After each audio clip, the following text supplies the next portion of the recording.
Hello, friends, e familia. It's time for another update. Spring is springing finally here in Germany, though we still are locked down tighter than a drum. Feeling really good, eating like a hog, but still can't seem to gain any weight. The doctor says it's pretty much normal at this stage of the game.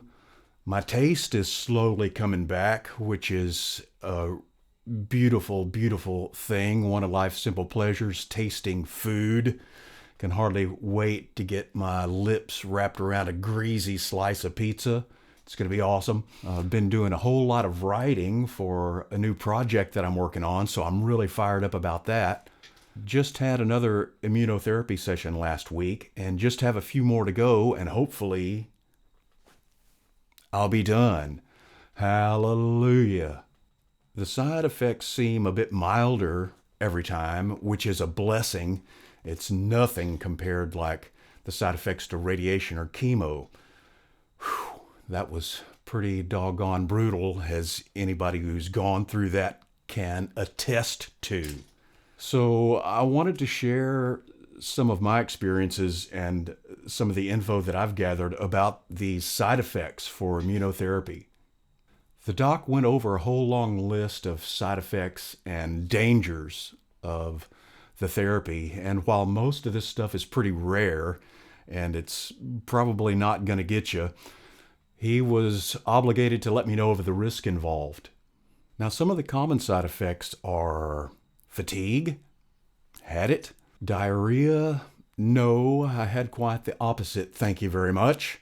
Shortness of breath. Rash, definitely.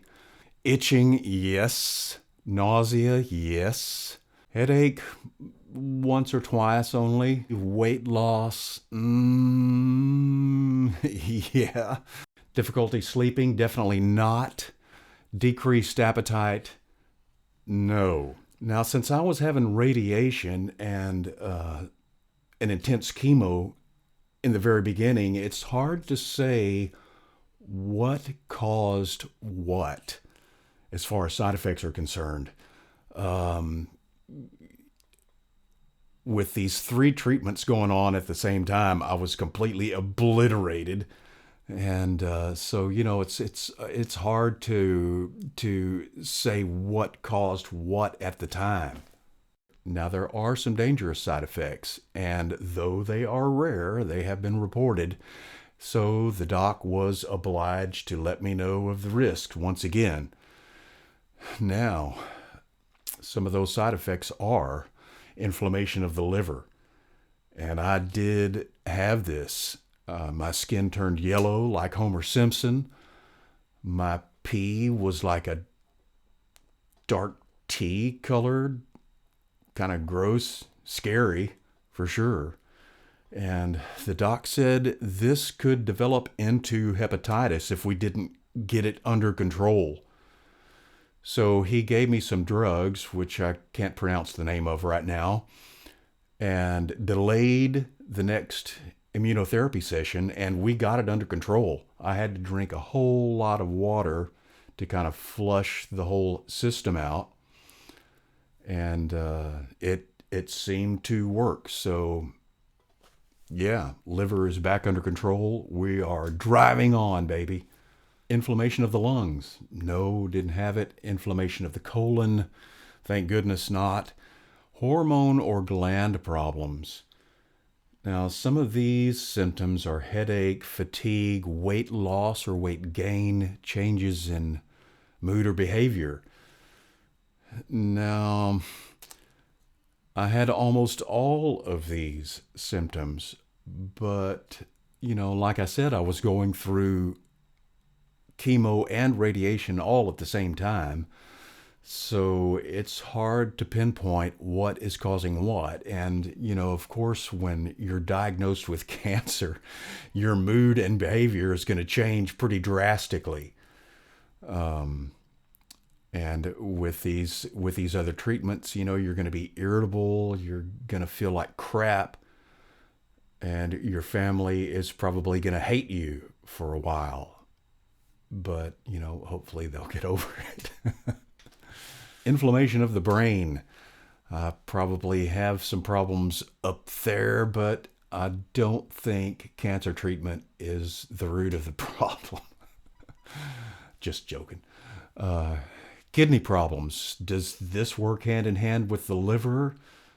Frequent urination, discolored urine. To me, it kind of sounds like it could work with your liver problems. Skin reactions, your rash, your itching. Yes, definitely had it. The doc gave me a cream and another drug that I cannot pronounce the name of, and that came under control really quickly. So it wasn't a serious thing. It did feel like poison ivy for a couple of days and drove me absolutely up the wall, but we got it under control and it was no problem. Now, when the doc reads off this list of side effects, it sounds like you're on the fast track to the grave.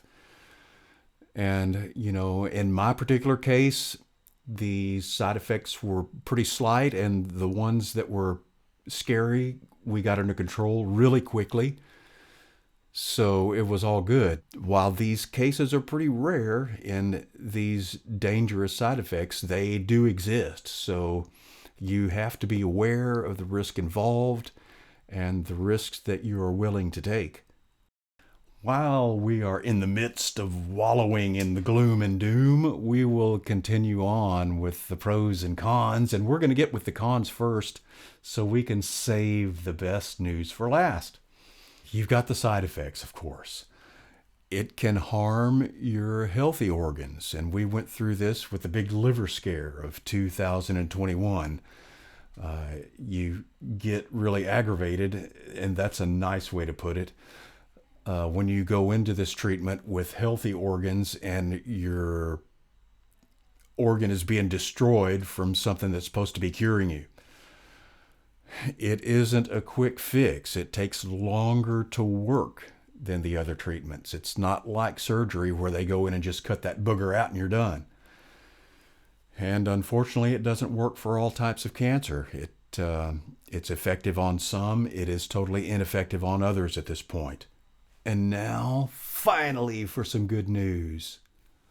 Immunotherapy might work when other treatments don't.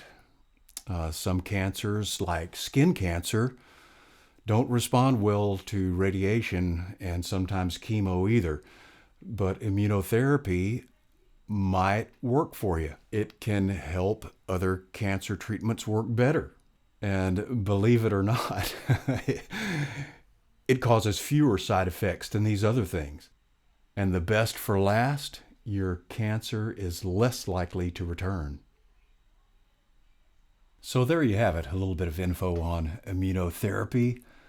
I know when I was first diagnosed with cancer and I was looking around for some information, to help me come to some kind of decision on what to do, I found some people that had shared their info, their stories, and their experiences online, and I could only hope to repay the kindness and share what I've learned.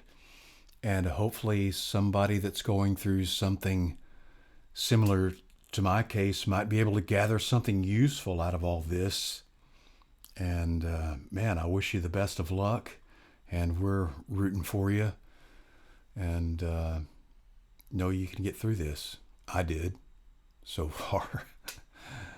So we'll keep you updated, and that's about all we got for today. We'll catch you next time. Bam.